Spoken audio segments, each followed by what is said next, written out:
Hello guys, welcome back to our YouTube channel. അപ്പം ഈ ഒരു സാരി ലുക്കാണ് നമ്മൾ ഇന്നത്തെ വീഡിയോയിൽ ക്രിയേറ്റ് ചെയ്യുന്നത്. ഇത് മറാത്തി സ്റ്റൈൽ സാരി ട്രാപ്പിംഗ് ആണ്. മറാത്തി സ്റ്റൈലിൽ തന്നെ ഒരു 3-4 ടൈപ്പ് ഓഫ് സാരി ഡ്രേപ്പിംഗ് ഉണ്ട്. ഇതിന് പറയുക പേഷ്വ അല്ലെങ്കിൽ മസ്താനി സാരി ട്രാപ്പിംഗ് എന്നാണ്. അപ്പോൾ ഈ ഒരു മറാത്തി സ്റ്റൈൽ സാരി ഡ്രേപ്പിംഗ് നമുക്ക് ഡീറ്റെയിൽഡ് ആയിട്ട് കണ്ടു നോക്കിയാലോ. നോർമൽ 5 മീറ്റർ സാരിയിൽ നമുക്ക് ഈ ഒരു സാരി ഡ്രിപ്പിംഗ് ചെയ്യാൻ പറ്റില്ല. അപ്പോൾ ഇതിനായിട്ട് നമുക്ക് മടിസർ സാരി അല്ലെങ്കിൽ ന്യൂവാരി സാരിയാണ് കേട്ടോ. ഇതിൻ്റെ ലെങ്ത്ത് വന്നിട്ട് 9 മീറ്റർ ആണ്. 9 യാർഡ് സാരി അല്ലെങ്കിൽ മടിസർ സാരി എന്നൊക്കെ ആമസോണിൽ അടിച്ചു കൊടുത്തു കഴിഞ്ഞാൽ നമുക്കിത് കിട്ടും. ഞാനിത് ആമസോണിൽ നിന്ന് മേടിച്ചതാണ്. ഇതിൻ്റെ ഫാബ്രിക് വന്നിട്ട് കോട്ടൺ സിൽക്കാണ്. അതുകൊണ്ട് തന്നെ ഉടുക്കാൻ വളരെ എളുപ്പമാണ് കേട്ടോ. ഇതിൻ്റെ പല്ലു പോർഷൻ റൈറ്റ് സൈഡിലേക്കും അതിൻ്റെ ഭാഗം ലെഫ്റ്റ് സൈഡിലേക്കും വരുന്ന രീതിയിൽ വേണം എടുക്കാൻ. ലെഫ്റ്റ് സൈഡിൽ നമ്മൾ കുറച്ച് ഫാബ്രിക് വിട്ടതിന് ശേഷം ബാക്കി വരുന്ന ഭാഗം ഇതുപോലെ ടൈ ചെയ്ത് കൊടുക്കുന്നുണ്ട്. അപ്പോൾ സെൻട്രലായിട്ട് 2 നോട്ട് ഇട്ട് കൊടുക്കുന്നുണ്ട്. റൈറ്റ് സൈഡിൽ വരുന്ന പല്ലു പോർഷൻ നമുക്ക് റൈറ്റ് ലെഗിൻ്റെ അടിയിൽ കൂടെ എടുത്ത് ഫ്രണ്ടിലോട്ട് എടുക്കണം. റൈറ്റ് സൈഡിലേക്ക് തന്നെയാണ് കേട്ടോ എടുക്കുന്നത്. റൈറ്റ് ലെഗിന് ഇടയിലൂടെ റൈറ്റ് സൈഡിലേക്ക് തന്നെയാണ് കേട്ടോ ഇത് എടുക്കുന്നത്. അതിനുശേഷം നമുക്ക് മുന്താണിയുടെ എത്രത്തോളം നീളം വേണമെന്ന് നോക്കാം. അതിനുശേഷം നമുക്ക് മുന്താണീൻ്റെ പ്ലീറ്റ്സ് മൊത്തം നമുക്ക് ഇട്ട് കൊടുക്കാം. പല്ലു പ്ലീറ്റ്സ് മൊത്തം നമുക്ക് മാക്സിമം നമ്മൾ സാധാരണ നോർമൽ സാരിയിൽ എടുക്കുന്ന പോലെ തന്നെ പല്ലു പ്ലീറ്റ്സ് എടുക്കാം. പല്ലുവിൻ്റെ നീളം ഞാൻ ഏകദേശം ഒരു നീ ലെങ്ത്തിന് താഴെ നിൽക്കുന്ന രീതിയിൽ തന്നെയാണ് എടുത്തിരിക്കുന്നത്. അപ്പോൾ പല്ലു പ്ലീറ്റ്സ് എടുക്കുന്നത് ഞാൻ ഭയങ്കര ഡീറ്റെയിൽഡ് ആയിട്ട് കാണിക്കുന്നൊന്നുമില്ല. എനിക്ക് പല്ലു പ്ലീറ്റ്സ് ഭയങ്കര ചെറിയ പ്ലീറ്റ്സ് ആയിട്ട് എടുക്കുന്നതാണ് കേട്ടോ ഇഷ്ടം. അതുകൊണ്ടാണ് ഞാൻ കുറച്ച് ചെറുതാക്കി എടുത്തിട്ടുള്ളത്. നമ്മുടെ ആവശ്യാനുസരണം നമുക്കത് ചെറുതാക്കിയോ വലുതാക്കിയോ ഒക്കെ ചെയ്യാവുന്നതാണ് കേട്ടോ. മിക്കവാറും ഇങ്ങനെയാണ് കേട്ടോ പല്ലു പ്ലീറ്റ്സ് എടുക്കാറ്. കുറച്ച് എടുത്തിട്ട് അതിൽ സേഫ്റ്റി പിൻ കുത്തി, പിന്നെ അടിയിലേക്ക് കുറച്ചും കൂടി എടുത്ത് അവിടെ സേഫ്റ്റി പിൻ കുത്തി, അങ്ങനെ നമ്മുടെ ലെങ്ത്ത് വരെയുള്ള ഭാഗം എടുക്കുകയാണ് ചെയ്യാറ്. അപ്പോൾ കുറച്ചും കൂടി നല്ല പെർഫെക്റ്റ് ആയിട്ട് കിട്ടാറുണ്ട്. പല്ലു പ്ലീറ്റ്സ് ഒക്കെ റെഡിയായി. ഇനി നമ്മളത് ലെഫ്റ്റ് സൈഡിലെ ഷോൾഡറിലിട്ട് നമ്മൾ ഷോൾഡറിൽ പിൻ ചെയ്ത് കൊടുക്കുകയാണ് കേട്ടോ ചെയ്യുന്നത്. ഇനി നമ്മുടെ ഈ ഫ്രണ്ടിലുള്ള, അതായത് നമ്മുടെ റൈറ്റ് സൈഡിലുള്ള ഭാഗം നമ്മൾ ഫുള്ള് ഇങ്ങനെ ഫ്രണ്ടിലോട്ട് ഇതുപോലെ ഇങ്ങനെ വലിച്ചെടുക്കുകയാണ് കേട്ടോ ചെയ്യുന്നത്.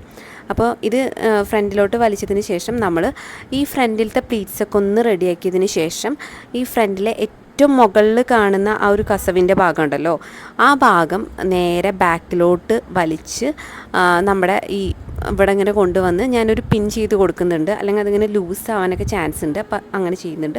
ഇനി നമ്മൾ ഇപ്പുറത്തെ ഭാഗമാണ് കേട്ടോ എടുക്കുന്നത്. അതായത് നമ്മുടെ ലെഫ്റ്റ് സൈഡിലെ നമ്മൾ വിട്ട ഭാഗം ഉണ്ടല്ലോ, അതാണ് എടുക്കുന്നത്. അതെടുത്ത് നമ്മൾ നേരെ ഇതുപോലെ ഈ ഭാഗത്തുനിന്ന് തന്നെ നമ്മൾ പ്ലീറ്റ്സ് എടുക്കാൻ തുടങ്ങണം. ആ കസവ് വേണം ഏറ്റവും മുകളിൽ നിൽക്കാൻ. അപ്പോൾ അതുകൊണ്ട് തന്നെ ഈ ലെഫ്റ്റ് എൻഡ് തന്നെയല്ലേ, ആ ഭാഗത്തുനിന്ന് നമ്മൾ പ്ലീറ്റ്സ് എടുക്കാൻ തുടങ്ങണം. അതിനുശേഷം അത് നല്ല കുഞ്ഞു കുഞ്ഞായിട്ട് പ്ലീറ്റ്സ് എടുത്ത് വേണമെങ്കിൽ നമുക്ക് 1-2 സേഫ്റ്റി പിന്നും അതിൻ്റെ ഇടയിൽ നല്ല പ്ലീറ്റ്സൊക്കെ റെഡിയാക്കി കുത്തി കൊടുത്തു കഴിഞ്ഞാൽ അത് എവിടേക്കും നല്ല വൃത്തിയായിട്ട് നിൽക്കും. അല്ലെങ്കിൽ ആ ഒരു കസവ് ഇങ്ങനെ മുകളിൽ വരുന്ന രീതിയിൽ വേണം നമ്മൾ വെക്കാൻ. അടിയിലത്തെ പ്ലീറ്റ്സ് ഒന്നും കാണേണ്ട കാര്യമില്ല. ആ കസവാണ് നമുക്ക് മുകളിൽ ഇങ്ങനെ വന്ന് നിൽക്കേണ്ടത്. അപ്പോൾ ഇതിങ്ങനെ നല്ല പെർഫെക്റ്റ് ആയിട്ട് എടുത്തിട്ട് നമുക്ക് ഈ ഭാഗത്ത് ഇതിങ്ങനെ കുത്തി കൊടുക്കാം. സഹായത്തിനായിട്ട് ആരെങ്കിലും ഉണ്ടെങ്കിൽ കുറച്ചും കൂടി നല്ലതാണ്. പക്ഷേ ഞാൻ ഒറ്റയ്ക്കുള്ളതുകൊണ്ട് ഞാനത് മാനേജ് ചെയ്യാറുണ്ട്. പിന്നെ ഇനി നമ്മൾ ഫ്രണ്ടിലത്തെ ഭാഗം എടുത്ത് നല്ല ചെറിയ പ്ലീറ്റ്സ് എടുക്കാതെ കുറച്ച് വലിയ പ്ലീറ്റായിട്ടാണ് കേട്ടോ ഞാൻ എടുക്കുന്നത്. അപ്പോൾ നമുക്ക് അപ്പുറ ഭാഗത്തു നിന്ന് വേണമെങ്കിൽ അപ്പുറ ഭാഗത്തു നിന്ന് എടുക്കാം. എനിക്ക് ആ ഭാഗം അത്ര തഴക്കമില്ല. അതുകൊണ്ടാണ് ഞാൻ ഈ ലെഫ്റ്റ് ഭാഗത്തു നിന്ന് എപ്പോഴും പ്ലീറ്റ്സ് എടുക്കുന്നത്. എനിക്ക് ഈ ലെഫ്റ്റ് സൈഡിൽ നിന്ന് അങ്ങോട്ട് പ്ലീറ്റ്സ് എടുക്കുന്നത് കുറച്ചും കൂടിയും കൈക്കൊരു ഇത് കിട്ടുന്നത്. മറ്റേ ഭാഗത്തു നിന്ന് എനിക്ക് എത്ര നന്നായിട്ട് പ്ലീറ്റ്സ് എടുക്കാൻ അറിയില്ല. ഇതുപോലെ എടുത്തിട്ട് നമ്മൾ നേരെ സെൻറ്ററിലല്ല കേട്ടോ കുത്തു കൊടുക്കേണ്ടത്. അതുപോലെ ഈ പ്ലീറ്റ്സ് നല്ല രീതിക്ക് നല്ല അറേഞ്ച് ചെയ്ത് വെക്കണം. അല്ലാന്ന് വെച്ചാൽ ഇതിങ്ങനെ തുറിച്ച് നിൽക്കും. അപ്പോൾ അതുകൊണ്ട് തന്നെ ഈ പ്ലീറ്റ്സ് നല്ല രീതിക്ക് ഒന്ന് ഒതുക്കി കൊടുക്കണം. എന്നിട്ട് നമ്മുടെ ഈ റൈറ്റ് സൈഡിലോട്ടാണ് കേട്ടോ നമ്മളിത് കുത്തി കൊടുക്കുന്നത്.